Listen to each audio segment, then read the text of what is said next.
Johannesburg Mayor Mpho Phalatse says should Eskom fail to resolve the power crisis in Soweto and other affected communities, the city does have plans in place to take over Eskom supply areas.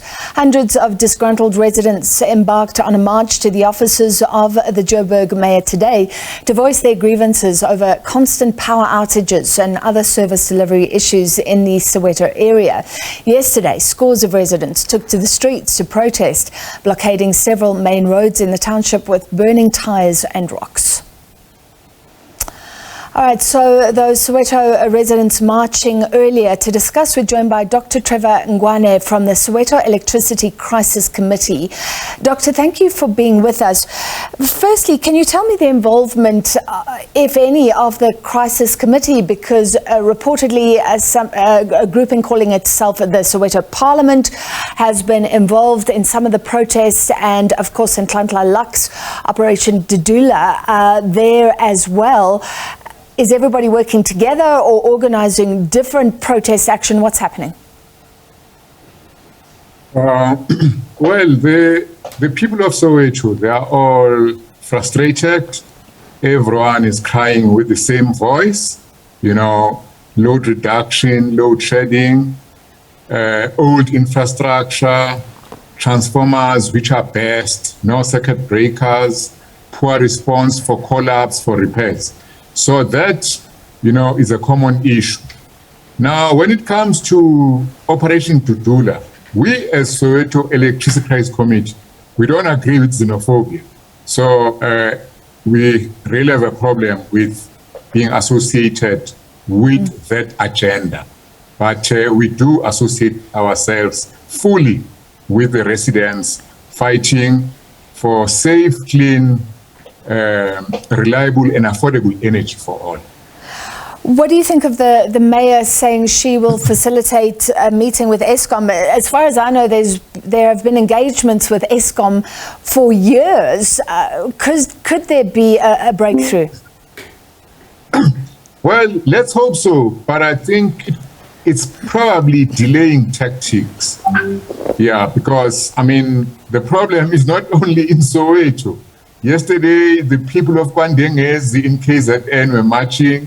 The other day it was Gugulethu in Cape Town. The other day it was Soshanguve. You know, all black working class areas in South Africa, they suffer from something called energy racism. So they get less of service delivery than rich former white areas. The only thing is that the black bourgeoisie and some members, you know, of the black middle class have moved out of the townships, out of the villages and rural areas, and are now living in the richer areas. But if you live in a black working class area, you suffer from energy racism, from blanket punishment, you know, for finding yourself in a township, settlement, or village. And load reduction does sound like punishment. Eskom actively switches off the power. But what about its rationale that these are areas riddled with illegal connections which are dangerous and are overloading the grid and are unfair for everybody? What about that rationale? Yeah, but it doesn't work because firstly, it seems as a kind of racial geographic profiling of areas. Because certainly Umhlanga Rocks or Sentin or Constantia, you know, is not overcrowded.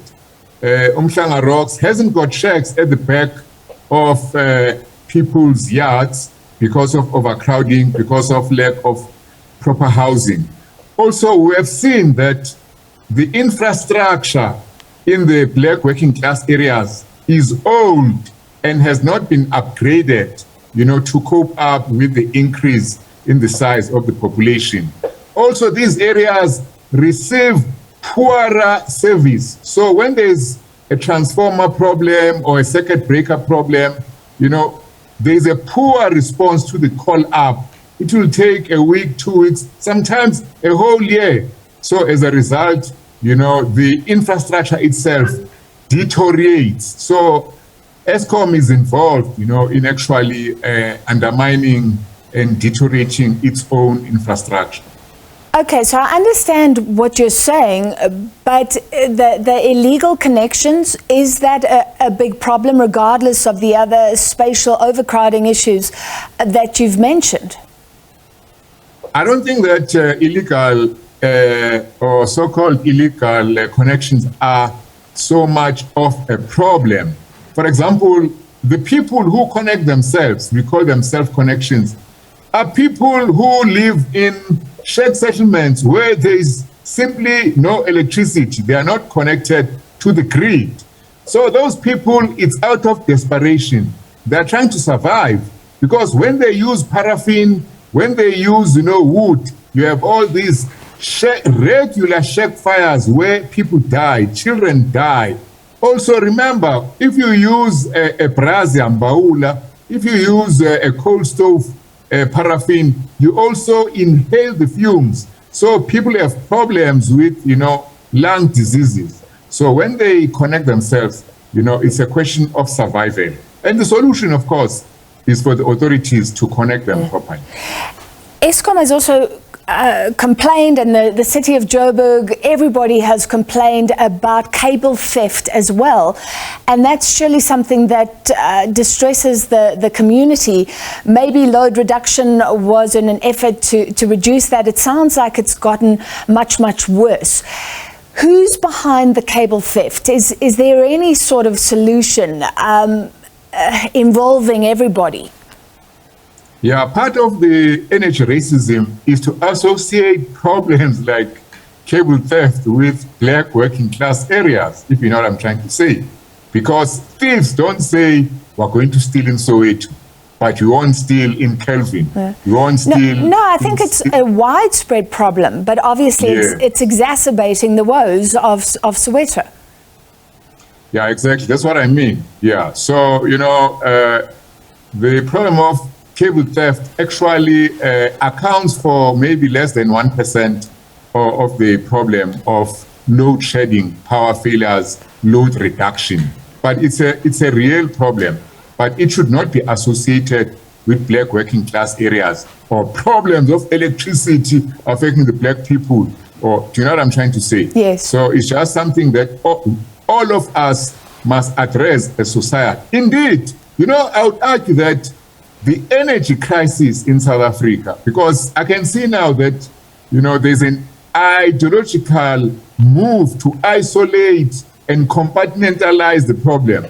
The energy crisis affects everyone. The only thing is that, black working class areas are being made to bear the brunt of the problem.